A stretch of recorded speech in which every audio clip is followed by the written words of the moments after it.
bütün sistem değişecek. Ağaç içinden çürümüştür. Yıkılacak. Devamı yok şimdi bunların artık. Onun için bu Recep ayına kadar, Recep ayı şimdi 2, 4, 5 ay var. Galiba o sizin seçimlerin olacağı aya geliyor. Şimdi bu Rabiul Evvel Şubat, Rabiul Ahir Mart, Cemad Nisan, Cemadül Sani Mayıs 4 ay. Beşincisi seçimlerin olacağı ay Haziran. Haziran. Recep'ti. Bir şey olacak o ayda. Bilmiyorum. Bunların normal saydıklarının üzerinde anormal bir hadisenin vuku beklenmektedir. Belki de bu meclis bir kere daha kurulmayacaktır. Belki de bu seçim sistemi büsbütün kalkacaktır. Belki de Türkiye'de tek kişinin hükümranlığı mevzu bahs olacak, başkanlık sistemi derler. Yani her türlü bu milletin menfaatine uyan ne varsa o meydana çıkar. Ne kadar milletin, dinin, İslam'ın aleyhinde olanların komplo derler. Tuzakları, hileleri, bilmem neleri varsa birden kaybolur.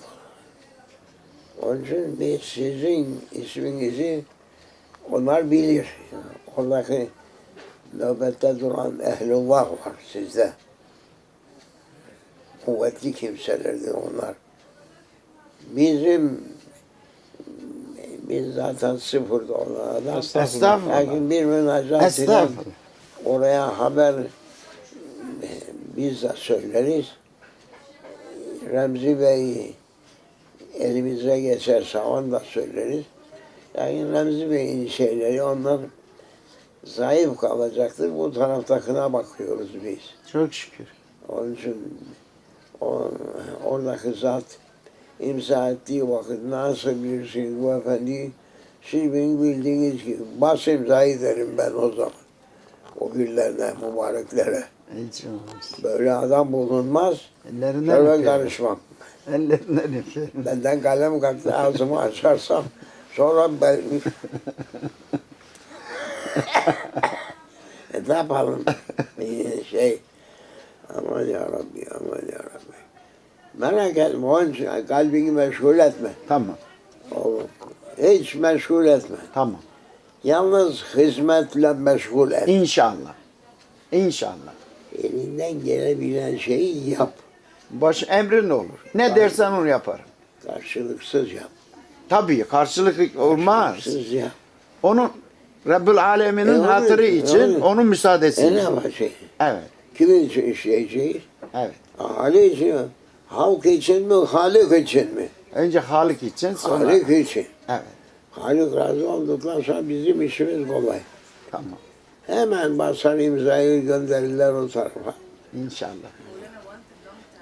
Bıktım ben bu parlamentolarından, bu şeyleri. Her memlekette, yalnız bizde değil, hepsi efendim ne yapacaklarını, ne edeceklerini, nasıl hareket edeceklerini, ileriye doğru görüşleri nedir? Şimdi Osmanlı'nın efendim bir devlet projesi ve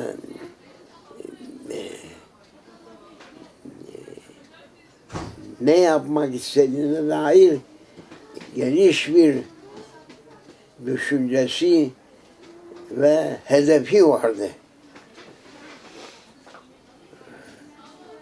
Osmanlı ne yapmak isterdi? Ne için Osmanlı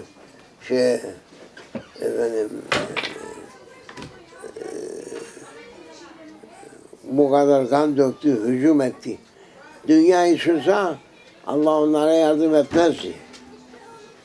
Allah için olduğundan efendim onlara yardım etti. 7 asır 3 kıtaya hükmetti. Osmanlı projesi. Şimdi sorsak efendim bu Cumhuriyet ne yaptı? Yapacak projesi oldu ki menfi yönden bir sürü iş yaptı. Ki bizim ne örfümüze, ne ananemize, ne kendi kabiliyetimize uymayan her şeyi soktular içerisine, karmakarış ettiler. Osmanlı'nın yapmak istediği bir şey vardı. Ki asker yürürken Kızılelma'ya doğru yürürdü. Kızılelma nedir diye İslam askerine, Yeniçerilere, Akıncılara sorulduğu vakitte sultanımızın atının ayağının bastığı yerdir. Kızılelma odur. Oraya gideceğiz. Şimdi ne var? Ne gayesi var? Türkiye'nin ne gayesi var? TC'nin ne projesi var? Bir asırdır ellerindedir. Ne yaptılar ve ne yapmak isterler şimdi? Hiç. Yani hiçbir şey. Şey etmez. Yani çürümüş ev gibi. Ha yıkıldım, ha yıkılacağım. O 7 asır dayanan bina. Abdülhamid onun için o kitabı altınıza gösterdim ki çok güzel, mühim sırlar var onun içerisinde. Efendim ve netice bu en yüksek zirveye vardı. Efendim ondan sonra dönüş başladı. İtila devri başka, efendim inhitat devri başka. Yükseliş devrimiz olduğu gayeye ulaştı. Sonra ağır indi aşağıya.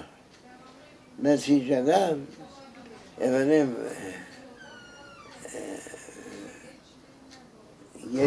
7 asırlık imparatorluğumuzu dünyadan saltanatımızı kaldırmak için Haçlı orduları seferberdi.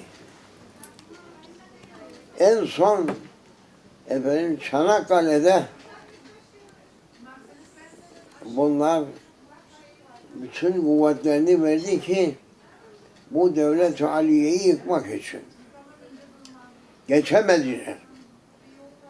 Sonra 250 bin şehidin kanının üstünde boğazları açtılar. Dediler ki İtilaf evler buyurun içeri. Sen bu muharebeyi ne için yaptın?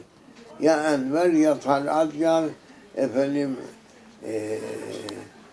öteki Cemal. Ne yaptınız? Madem açacaktınız bu 250 bin insanı ne şehit ettiniz orada? O zamanlar açaydı girsin. Daha şerefli olurdum.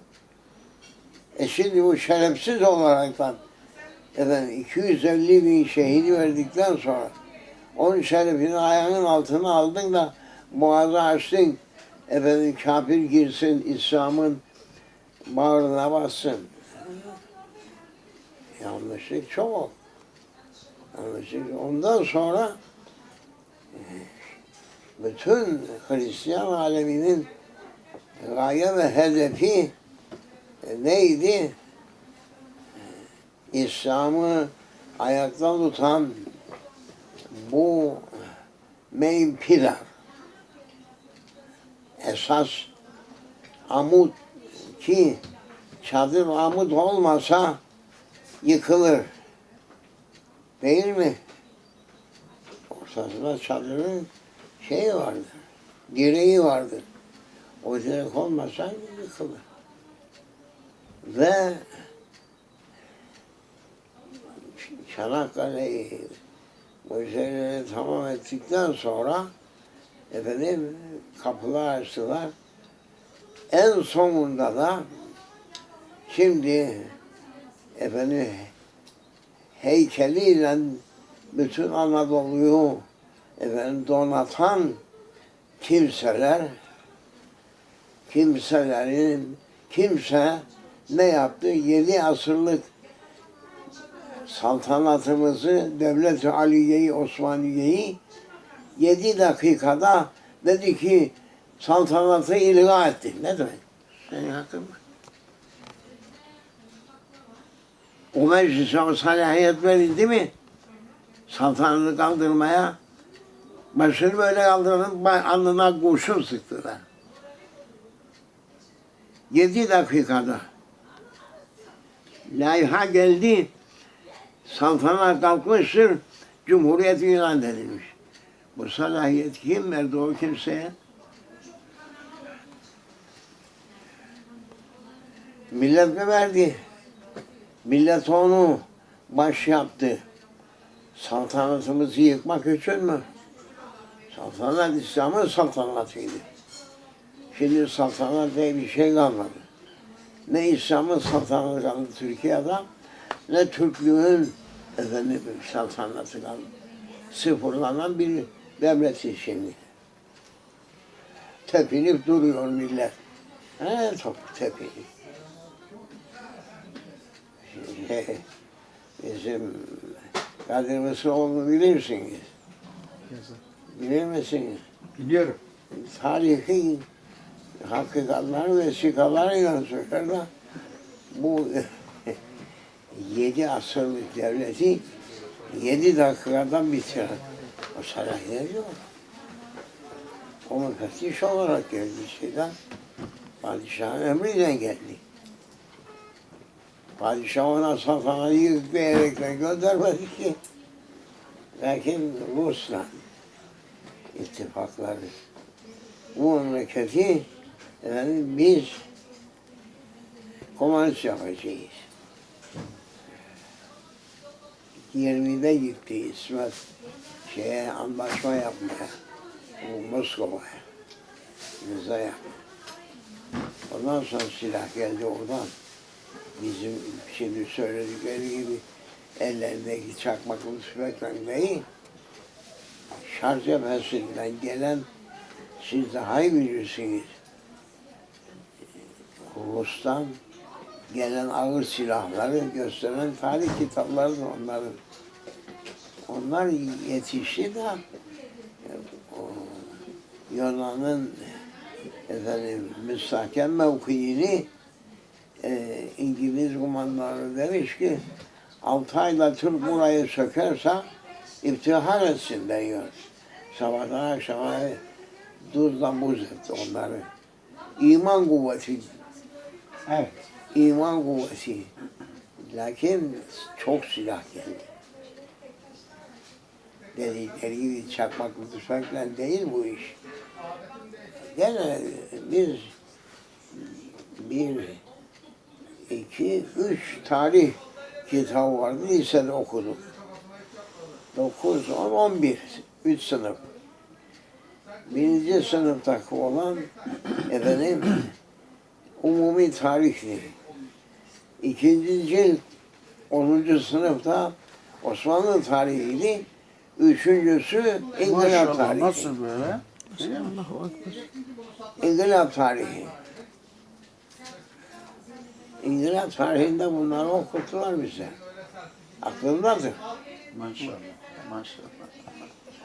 Çok güzel. Bu benim zahiri aklım değil de manevi kuvvetle ondan Bize bırakıyorlar söylemeye. Aman olsun. Unutturmuyorlar. Çünkü bu milleti kurtaracağız inşallah. İnşallah. Bunların yalanlarından ve hıyanetliklerinden ve ne yapmak istedilerse bu millete onları açıklayacak adamlar çok yetişiyor şimdi. Ya havle ve la kuvvete. Onun için değişecek. zulmü la yedim yedum. Zulüm devam edemez. Aman olsun. Eğer zulüm devam ederse ve indame دمر ha دمر indame demmer. Zulüm devam edemez. Ettiği takdirde yıkar. Harap eder. Turap eder. Olduğu memleketleri. Şimdi bunların kadar zulüm buraya kadar devam etti. Şimdi artık millet yetişir dedi. Millet yetişir artık dedi. Çorap söküğü gibi meydan çıkacak. Her işleri. Şimdi onlar Allah'ın sevdi. Allah kötü işlerden, kötü amellerden, kötü insanlardan, nefsimizin kötülüğünden bizi saklasın. Amin. Çok şeyler var. Milletin hiçbirisinin haberi yok. Evet. Peki, tevfik Cenab-ı Hak'tandır. Amin olsun.